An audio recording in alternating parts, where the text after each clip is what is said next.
Hello and welcome back to the channel.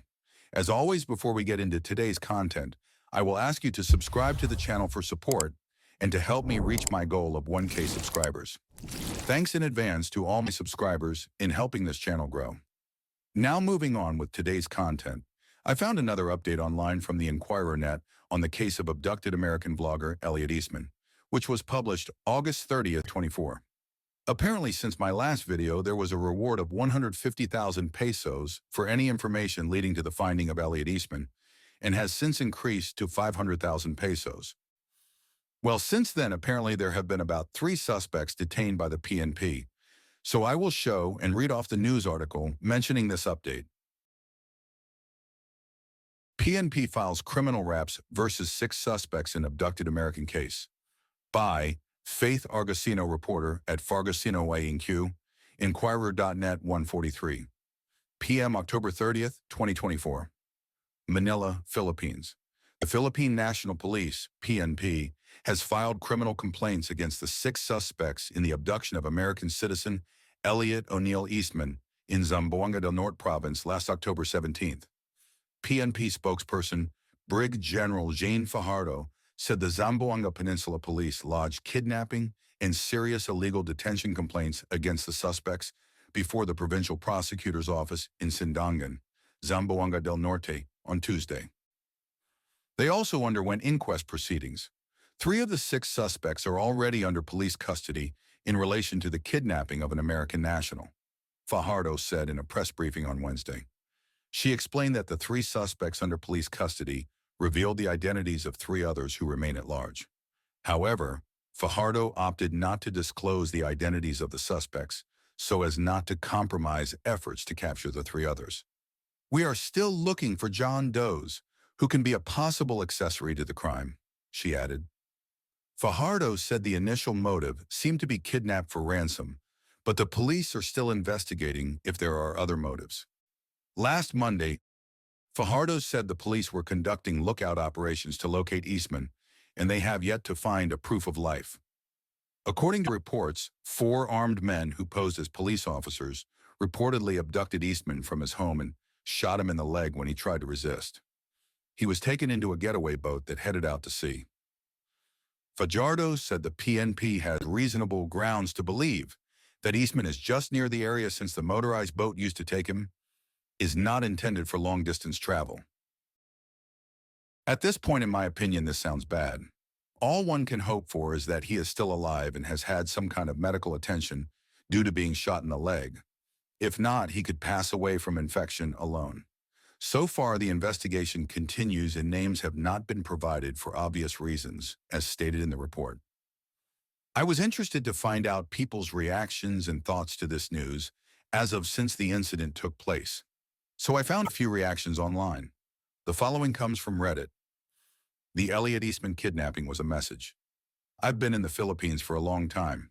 When I first arrived, the Philippines was a destination for retirees, specifically vets, to come and live like kings on their pensions. The visa structure is set up to accommodate this paradigm. That's why you have the SRRV, which lets vets stay here forever, and the 13A for those who wish to marry a Filipina and help support her family. 10 years ago, the younger crowd went to places like Thailand, Vietnam, or Korea, where not having an income wasn't as big of a deal since they could get jobs teaching English. Now those places have tightened their visa standards. More and more younger and broker expats are coming here into a system that isn't designed to accommodate them. This is creating friction. I found it peculiar that after Elliot Eastman was kidnapped, there was no ransom demand. I was puzzled by that until I read in Rappler that he was making videos complaining about financial troubles after spending $14K for Starlink. The reason locals tolerate our personality quirks and high expectations is because we bring in dollars. Now I'm seeing more young broke expats coming here. It'll probably turn into a Thailand situation where the government decides we're more trouble than we're worth. In my opinion, after he started complaining about running out of cash on YouTube, the locals in that area decided that Mr. Eastman was more annoying than he was worth. He was reportedly warned several times by local officials to leave, but he refused. He probably misunderstood the gravity of the situation due to the politeness of the warnings, and as a result, this young man lost his life. The bottom line? The Philippines wants expats who either have a pre-existing income via pension or highly skilled foreign workers who will contribute to their society. The Philippines doesn't want broke expats who will compete with locals for jobs. The Philippines also doesn't want young, good-looking, but broke vloggers who will compete with local men for the best women. It's human nature to perceive outsiders as a threat. The Philippines is no different. Another wrote, numerous things could have been the motivation. It was definitely a message, though. Religious upset on his videos, he talks about how in this culture he can have 7 wives and his marriage and little understanding of the faith. His payday loan scheme making money from people in poverty, his presence alone in the area. The guy didn't heed warnings. It's very sad. Another responded to the first comment, you almost had it, but then at the tail end, you completely missed it. It's not the Philippines that doesn't want broke expats. It's everywhere. Look at the USA, at Europe, at the mass migration mess that governments are now starting to acknowledge and beginning to rectify. It's bizarre to me that you have been able to identify an issue that literally no one on the planet wants for their own nation, while solely pointing the finger at the Philippines. And as far as Mr. Eastman is concerned, dude was a quick cash lender charging 40% interest on single-day loans. Basically, he made money taking advantage of those already in poverty. His situation came as no surprise to me. Some people might even say he got what he deserved. Not me, but I'm sure some of his customers would say so.